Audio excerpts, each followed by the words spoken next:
Hi guys, happy Thursday. So let's take a look at this yellow box over here for today's assignments. So you are going to need your notebooks to do the practice problems that go along with this video. At the end of this lesson, you will complete a Google form, as well as you have your 15 minutes of iReady. Don't forget, by the end of the school day tomorrow, you need to have 60 minutes. Also, if you still have owed work, you should have used yesterday to complete it, but please remember that I will take your owed work. I just need you to email me if you do complete something in iReady, so that way I know to go and check. Don't forget, tomorrow is our Spirit Day. So red, white, and blue. You are being asked to dress in red, white, and blue, take a picture of yourself showing some spirit, and upload it using the link that is located right here on your slide. So today we're continuing with our algebra standards, and we are going to look at interpreting numerical expressions without evaluating them. If you remember, the word evaluating means to solve. So today we're just going to be looking at expressions, and you don't have to solve them. All right, so here we go. If you haven't gotten your notebook out, please go grab it. We're going to turn to a clean page and get started. All right. So here we have two problems. Problem A says 5 times 2. Problem B says 5 times 4. How do the two problems below compare to each other? So if you were asked to talk about the relationship between the two, how could you describe problem A and problem B? So hopefully you have some ideas in your mind, and let's see if what you're thinking matches up with what I have. All right, so the first way you can think about this is, that problem B is double the value of problem A. You can see that because the 5s are the same in both of these, and when you look at times 2 and times 4, 4 is double the 2. That's the part that's different. If you did solve them, but remember today, we're really focusing on looking for reasoning without solving them. But if I did solve them, I could see that the value of problem A is 10. The value of problem B is 20. So we do also know that problem B, its value is double problem A. But again, we did not have to solve them to discover that relationship. The second way you can think about this is saying that problem A is half the value of problem B. And again, the reason why I know that A is half the value of problem B is because I notice that the 5s are the same, so I'm going to look at the parts that are different. 2 is half the value of 4. All right. So this is a problem, and it talks about a clown costume. So if you look right here, if we were going to create this clown costume, you can see that the directions call for 7/8 yards of blue fabric, 1/2 yard of yellow fabric, and 1 3/4 yard of polka dot fabric. Okay, so this is the amount you would need in order to build a child's clown costume. So now let's look in this first box that talks about the scenario. Jimmy's clown costume requires 7/8 plus 1/2 plus 1 3/4 yards of fabric. And again, you can see that down here. It tells us that this is what we need of each type of fabric to build a child's clown costume. His dad is going to have a matching costume. And it says his dad's matching clown costume requires 3 times the sum of 7/8, 1/2, and 1 3/4 yards. How does the amount of fabric needed for the dad's costume compare to the amount needed for Jimmy's costume? So please remember, I'm not asking you to solve these. I'm asking you to look for similarities and differences that we can draw on to come up with some math relationships. So now let's take a look at the steps that you would need to follow in order to answer this question. So interpret the part of each expression that's the same. So again, if you look, this top one that comes from right here, that's Jimmy's, and this one here is Jimmy's dad. Well, if you notice, the 7/8, the 1/2, and the 1 3/4, that part that's highlighted in red, both Jimmy and Jimmy's dad's costume measurements require these same things. And it says both expressions contain the sum of 7/8, 1/2, plus 1 3/4. This is the amount of fabric needed for Jimmy's costume. Again, they're the same in both. So now let's come here and talk about step 2. Interpret the part of each expression that is different. The part where it is different is going to help you understand the relationship between the two. So you notice that this part here in Jimmy's dad's costume is highlighted red. And it says the second expression shows that the sum is multiplied by 3. So the dad's costume requires 3 times as much fabric as Jimmy's costume. And then remember, multiplying by 3 means 3 times as much. So again, if you see times 3, that's the same thing as saying 3 times as much. Or I could say Jimmy's dad's costume requires triple the amount of fabric as Jimmy's. So again, you're looking at the part that's different in these expressions to make the comparison between the two. All right. So I want you to take a look at these two examples on this slide. So it says, first, find the part that is different. Find the part that is the same in each of these problems. And then you need to interpret the parts that are different. So when I look at this first problem, I have 7 times the sum of, in parentheses, 4 3/8 plus 3/2. And the same thing over here, I see 22 times the sum of, because it's inside parentheses, 4 3/8 plus 3/2. So what is the same in both of these? You should have realized, well, wait a second, the part that's in the parentheses is the same. So now we need to look at what is different. And by identifying what is different, we can then compare them using the symbols greater than, less than, or equal to.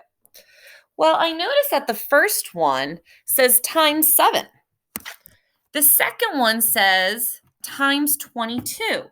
Well, if I take whatever this value is, and on this side I take this value and I times it by 7, and this side I take this value and I times it by 22, well, what's going to be bigger? If I repeat something 7 times or if I repeat something 22 times? So go ahead and think, what should I type in the box? If you were thinking the less than symbol, good job, you're correct. Because repeating this amount 22 times will make this side larger. Again, did not have to solve this problem. I didn't have to find common denominators. I didn't have to add. I didn't have to multiply. I just had to follow these 2 steps. All right, so now let's take a look at the second one. It says, find the part of the expressions that are the same. So I'm going to take a look and I notice, well, this side has 8 2/10 right here. I think you guys can see it right there. And then also, wait a second, this side has it too. All right, well, then I notice that this side has the quotient of, again, because it's inside parentheses, I'm going to use the term quotient of because that means the answer to. All right, and I notice that the other side has that as well. So wait a second. Each expression here has the same exact thing, but they're just kind of flip-flopped. So now I'm going to look at my signs because maybe one side I'm dividing, one side I'm multiplying. I don't know. So let's take a look. Well, this side I'm adding these 2 numbers. Oh, wait. And this side I'm adding these 2 numbers too. So guys, what do you think here? Do you think that one side is greater than the other, less than, or equal to? What should I put in here? If you're thinking right now and you wrote down in your notebook equals, you're correct. This is just the commutative property. Remember, commutative is flip-flop. I can flip-flop in adding as well as in multiplying, and I'll still get the same answer. All right, so now let's take a look at another example. So I want you to take a look at these two here. And I want you to try these on your own. So remember, in your notebooks, try and identify the parts that are the same. You see the directions right up here. These are your steps. And then interpret the parts that are different. So you're going to push pause, try and figure out what goes in these two blanks. Okay, your directions are in yellow here. And then push play and we'll go over them together. All right, so here we go. So in this first problem, I see I have 71 plus the difference of these two numbers. And over here, I have 70 plus the difference of these two numbers. So I notice right away that 71 and 70 are different, but I want to try and find the parts that are the same because that's what my steps tell me to do. So I notice that inside my parentheses, I have 13,888. I have that over here too. Subtraction, so it looks like I'm being asked to find the same difference inside my parentheses. So now I have to determine which side is bigger by looking at the parts that are different. Well, this side I'm adding 71 to this value, and this side I'm adding 70 to this value. So what's bigger, adding 71 or adding 70? If you wrote down the greater than symbol, good job. You're correct. All right. So now let's take a look at these two. I notice that this side I have dividing by 30, and I also have that on this side too. But what's different is inside my parentheses. Well, I do notice that, wait a second, they both actually do have a 284. So I'm going to take a 284 inside both these parentheses here. This side, I'm going to add 910 to it. And this side, I'm going to add 7,816 to it. Then I'm going to take the sum of both of these parentheses and divide them by 30. So wait a second. Interpret the parts that are different. Well, this side has plus 910. Well, this side has plus 7,816. Well, what's bigger? If I add 900 something or if I add a number that's almost 8,000. So you should have in your notebooks put down the less than symbol. All right, let's keep going. So here on this one, we have two different types of problems. So the first one here is very similar to the one that you just did on the previous slide. So here I'm asking you to decide greater than, less than, or equal to what would go in here to make this true. Now down here, the question I'm asking you is which is greater? So here I have problem A or expression A and expression B, and I want to know which expression is the greater value. Now, remember, no need to solve. All I'm asking you to do is identify the parts that are the same and interpret the parts that are different. So push pause on your video and go ahead and attempt these problems.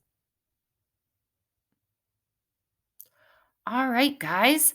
So in this first one, I noticed that, that 5,366 minus 117 is the same in both sides. This side I'm multiplying by 1/3. Now, what's going to happen when I multiply something by a fraction? Is it going to make the value get bigger or smaller? We had learned about this before we started distance learning. When I multiply by a fraction, that means I'm finding a piece of. Remember, that word of means to multiply. So this is like saying 1/3 of this value. So believe it or not, guys, you should have had the less than symbol. This side over here has a smaller value than this side because I'm multiplying by something less than a whole. And you probably remember when we did those experiments where we multiplied by things bigger than 1, we multiplied by things less than 1, and we found those relationships or those patterns. So just a reminder, when you multiply by something that is less than 1, it makes the value go smaller because I am trying to find a part or a piece of this.